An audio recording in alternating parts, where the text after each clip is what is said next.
Nak, papasok ka na pa sa school? Opo, Nay! Magdala ka ng payong madilim sa labas, oh. Ha?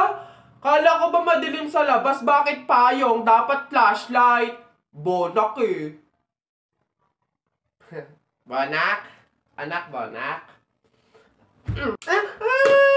Nagdala ako ng naman. Nay, pay yung pambili? Ay naku, tumigil-tigil ka nga dyan. Magpapasko na, ang dami kong ginagawa, oh. Tignan mo yung itsura ng nanay mo, wala nang ganda. Damot, di wag. Oh, aba, laki na ng inaanak ko, ha. O, ito pamasko ni Ninong. Thank you po. Oo nga, gwapo-gwapo pa, Diyos ko. O, ito naman yung kay Ninang. Thank you din po. Anak, magkano nga pala uli yung napamaskuhan mo? Dali, akin na muna. Tatago muna ni nanay para safe, para hindi mawala, ganon. Akin na muna, dali. Sige na nga, balik mo din, ha.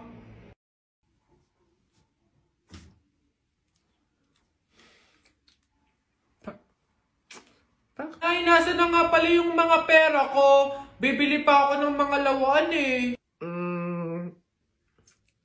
Ayan, sige, puro ka gastos, ha? Nay, pera ko naman yun. Ganon. Kung singilin ko kaya simula nung pinanganak ka hanggang ngayon, mas malaki pa nga yung naggastos ko, eh. Sige na, pupunta ka sa mga kumari ko. Ba't mo ginastos?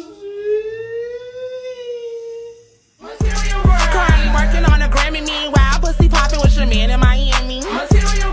Chanel's and pearls, that's the trick that it takes to keep the grudge. Hello po, nananawagan po ko kay Lunes na ang kapatid niyang si Martes ay namatay nung Miyerkules. Kaya please umuwi ka ng Huwebes dahil ang libing ay sa Biyernes. Ako po si Sabado, ang apo ni Linggo.